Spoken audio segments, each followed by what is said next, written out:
Welcome back to another episode of Raising the Bar, TKJE podcast. Today we hear from Jen Jaciw. She's a coach, a connector, and a career composer, assisting individuals who are considering and exploring entrepreneurship. She helps clients define their goals, strengths, and transferable skills. She's dedicated to helping others achieve work-life balance and financial independence through entrepreneurship, offering a no-cost coaching experience in a safe place. Plan your steps and take flight. TKJE, Raising the Bar. Welcome back to another episode of Raising the Bar, TKJE podcast. Today, in this episode, we hear from career composer Jen Jaciw. How are you today? I'm good. Thank you, Ken. Thanks for having me. Fantastic. Well, I appreciate you taking the time to do this interview. I'm excited to hear your story. I know you've been a business owner for a long period of time, and I'm just ready to get into it. So when it comes to what you do and how you do it, what really inspired you to start your business? That's a great question. Thank you. So I kind of ended up in a position where now I'm coaching on this, but I started off as a business owner in California. I had that business for 15 years. And when it was time, we sold it to a national broker and decided that we were going to move out here to New Mexico for our new chapter. And we made enough in the sale of that business for one of us to retire. And my husband is 10 years older than me, so he pulled that card. So we took a year off together. He retired. I went back into the workforce. And the differences between the Bay Area and California and here are great. And there weren't a lot of, high level openings available.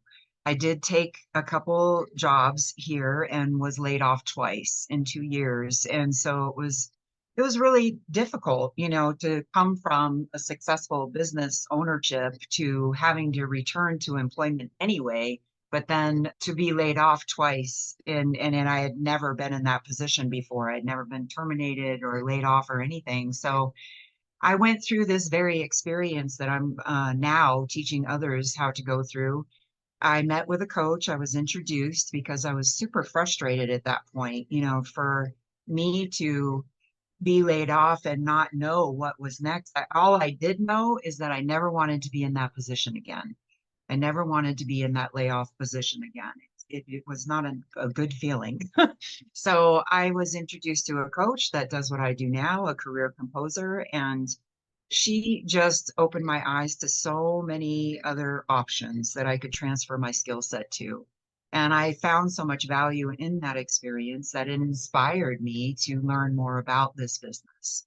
And so I entered the business 3 years ago and I haven't looked back. I absolutely love it. Oh, wow, that is really cool. So when it comes to managing, let's say the time and then funding and budgeting and everything else, how do you manage the financial aspects of what you do, like funding and then putting together a budget and then understanding cash flow as well, with what you're currently doing?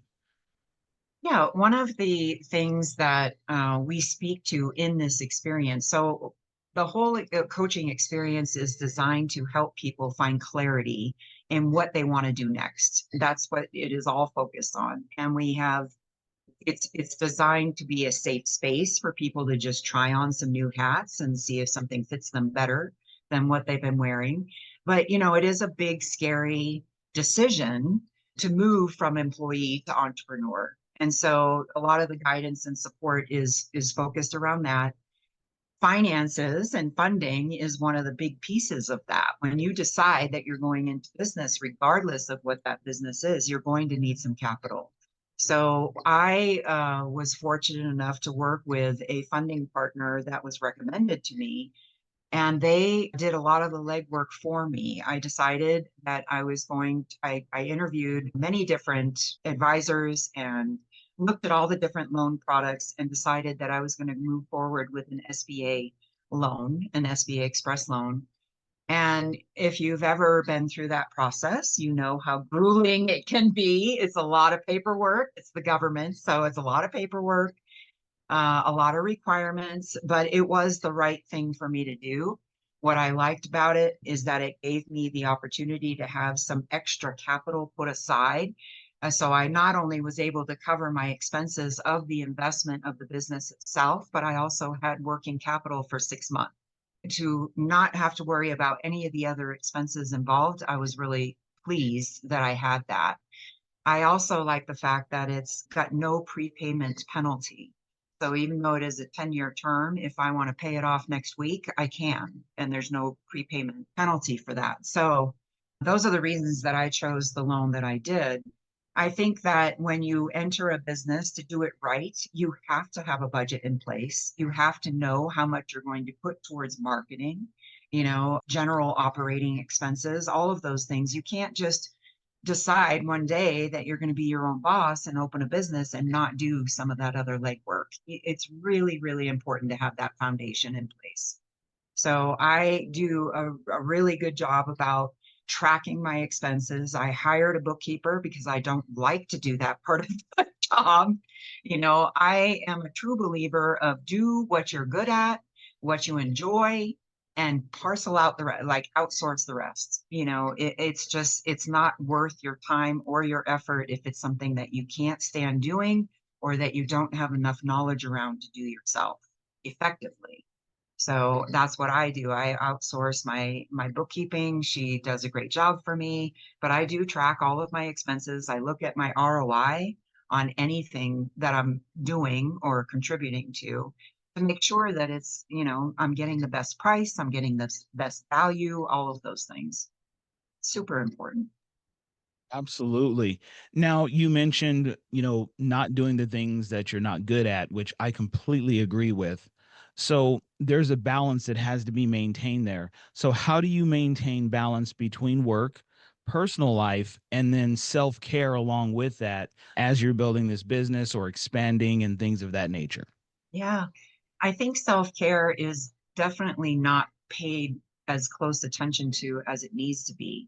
When you are an entrepreneur, you are wearing so many different hats a lot of the time, at least in the beginning, right? Until you realize what you can do effectively and what you can't, and what would be better served, outsourcing to someone else.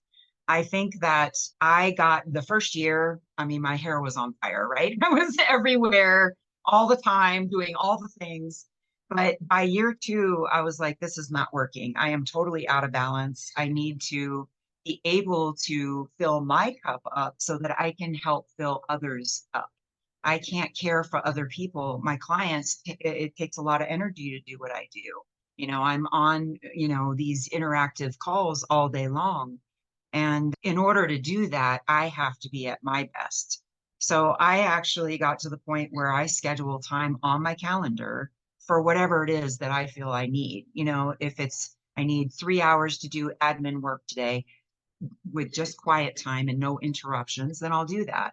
But if I need a hike, because that's my outlet, if I need a hike, I'm going to schedule that in if it's not on a weekend. If it's during the week and I feel like I just need to get out into nature, I will schedule that in on my calendar. So taking control of my calendar was really important to me, making sure that I have lunch breaks in there, making sure that I have, physical breaks if I need them.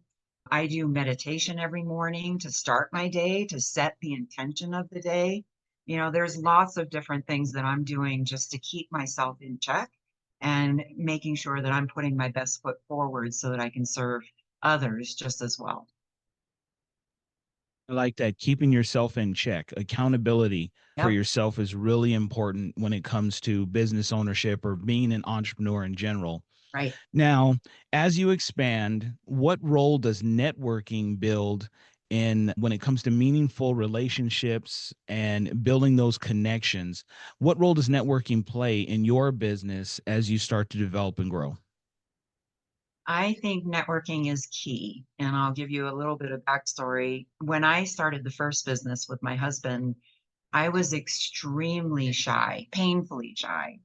I couldn't open my mouth, and he was the one that had that gentle push on my back, saying, "Hey, you're going to need to be the face of this company. So you're going to need to get over this, lack of confidence and it's already a precarious position to be entering ownership when you haven't done it before. So I was already not quite as confident as I should have been in the beginning anyway, but then to have to put yourself out there as a personal brand, I had no idea how to do that. I came from an abusive relationship before I met my husband. And that really knocked my confidence down. I really didn't know even who I was. My identity was lost in that relationship. So for me to come from that and have to figure out how to be the face of a company and create my personal brand, the first thing I did was entered a networking group that felt like a safe space. The first time I visited, I heard from other new business owners that this was a safe place for me to learn how to network effectively. And so I found that one that I started with, and I got better at it the more I did it. A lot of people are really nervous about networking, but I would say the best piece of advice I can give is find a safe space that you can really relate and find great feedback, from others while you get your personal brand figured out, and find something that may have potential power partnerships for your business. Like for me, for example, I'm looking for people who also work with people in transition because those are the folks that I serve. So I'm looking to connect with, financial advisors, people that are looking at their retirement and maybe perhaps need an additional income stream. It could be somebody that is some kind of career counselor, because they're talking to people that are trying to figure out, what's next. It could be business brokers. A lot of people think I'm in competition with a business broker, but I'm not. We do completely different things. If a business broker works with someone, they traditionally know what they want. They're asking this broker to go find them something that they want. I'm on the other side of that. I'm working with people that want to go into business for themselves, but have no idea what that looks like. They've never done it before. They don't know what kind of business is going to be a good fit for them. So we look at their transferable skills and their strengths and figure that out for them. But I, refer business back and forth with those brokers because sometimes I come across somebody that enters my system that definitely knows what they want. They don't need to do the work behind it, to figure out what it is that they're passionate about. So those are great examples of creating those referral or power partnerships. I would also say that it is a large driver for me. I built my first business on networking. Once I figured it out, once I learned how to do it, it became like the reason that we got as big and successful as we were because I had those relationships in place. Whether it be special events, working with event planners or working with the PR sector where we were serving celebrities. The first business was a limousine service. And, we were known around the Bay Area as someone who had a white glove service, that level that they needed for those celebrities to come in and do a book signing or some kind of speaking engagement. So we became very well known around the Bay Area for that. But that is all because of the relationships built. We had incredible opportunities come from that business because of the networking that I was doing. We were featured in the Wall Street Journal in 2008 when the recession hit, and they were interviewing businesses that were thinking outside of the box and having to do business differently because we were in a luxury business. People were not spending money on those things in the recession. So we had to think outside the box, and we ended up bringing in some lower economy vehicles to serve those clients in that time in a different way, still giving them that white glove level of service, but in a less, less pricey piece of equipment. So anyway, that was through a relationship, through a networking group. A friend of mine knew a Wall Street Journal reporter and put us in touch, and she picked up the story, and it was great. So those are the kinds of things that happen when you are effectively networking. And I actually do a whole talk on that, just how to get better at your networking and what kind of opportunities can come out of it. I think it's a huge part of the business journey.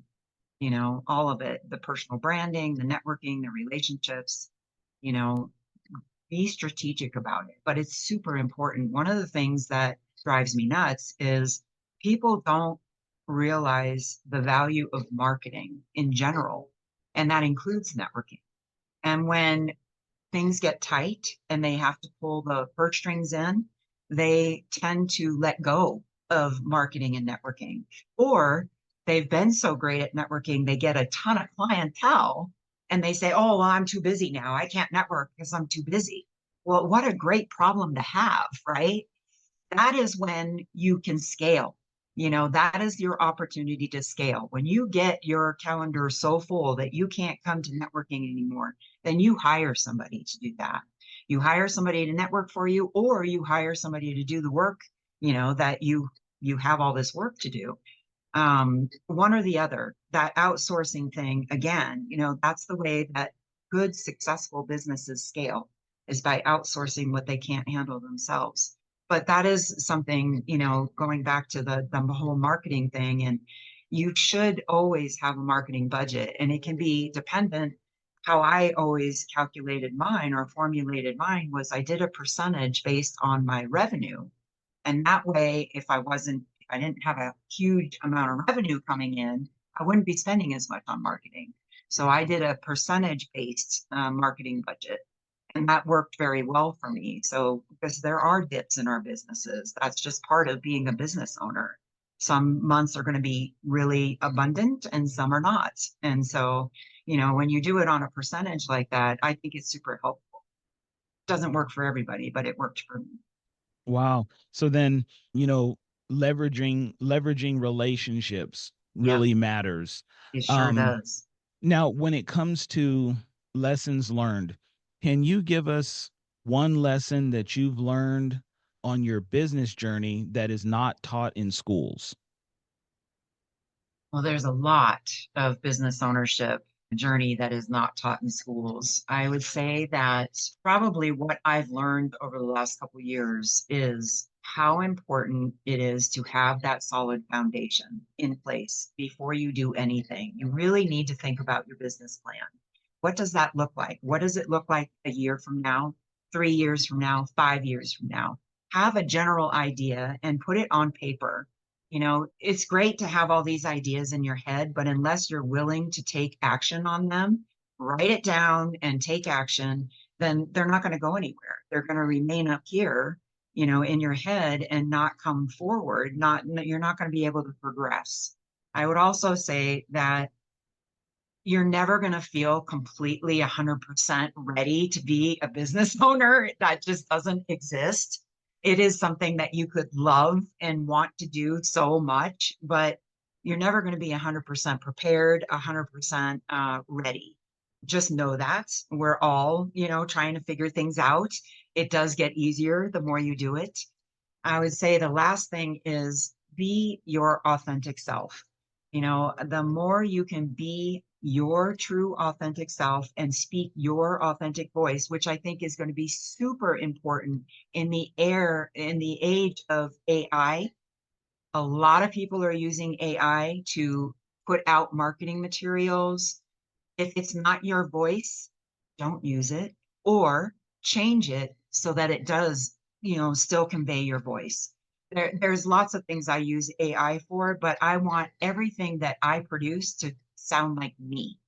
And so, the more you can be your true self, the more people will be attracted to you because there's no facade. They want to know you, they want to like you, they want to trust you. They can't do that if you're putting up this wall or trying to be somebody that you're not. I had Yeah. imposter syndrome the first year. I was just like, can I really do this? Am I qualified to do this? Am I good enough to do this? Yes. The answer is yes. But you have to realize that and just step into it, and there's a lot of uncomfortable that comes with ownership, but that's part of the journey too. I don't think that anything that you do, whether you feel you have succeeded or failed, every failure is a learning lesson. And, you will do it better next time. You will adapt, you will pivot, you will try it again, and you will get better. And it will continue to get better as long as you're not afraid of failing. because that's part of it. That's part of success is failing and learning from it. Absolutely. That whole fake it till you make it is people shouldn't do that in my personal opinion. Don't fake anything. Right. You'll make it if you're yourself. So Yeah. now on your journey, I'm sure you've had individuals and people give you advice and things of that nature. Can you give our listeners just one piece of business advice that has stuck with you on your journey as you started developing and growing into who you are now? I mean, I've had so much advice through the years. I've had some really great mentors, thankfully, and that's why I think I love the work that I do because now I get to mentor others in that same space. I think in the beginning, and what stuck with me with my first mentor was learn to trust yourself. And it goes back to the confidence thing, but learn to trust yourself, learn to listen to your intuition or your gut because it's usually telling you something really important. And we're usually in this day and age so busy doing so many things that we don't always listen to ourselves. We don't listen to that feeling. And I think if I had in many of the situations that I struggled with in the first years of business ownership, it's because I didn't trust myself. I didn't listen to that intuition. And I think it's really important. Awesome. Okay. Well, this has been fantastic. We got a lot of great information. Now, how can someone get a hold of you if they want to hire you, work with you, talk with you, and learn from you? Thank you. Yeah, the best way would be to visit my website. There is a schedule a call button on the website, and you can learn a little bit about me as well. That website is jjaciw.esourcecoach.com. My phone number is 408-550-5892. And you can also connect with me on LinkedIn. I'd love to do that. Jennifer Fantastic. Jaciw. What is that last one? Jennifer Jaciw is my handle on my name on LinkedIn. Fantastic. Well, I loved every minute of it. You gave us a lot of great information, a lot of things to think about as people grow into their business or thinking about starting a business. So, once again, thank you so much, Jen, for taking the Thank time you, and Ken. doing this interview. Look forward to seeing you in the future and many blessings and much success to you moving forward. And you as well. Thank you so much, Ken. I appreciate it. All right.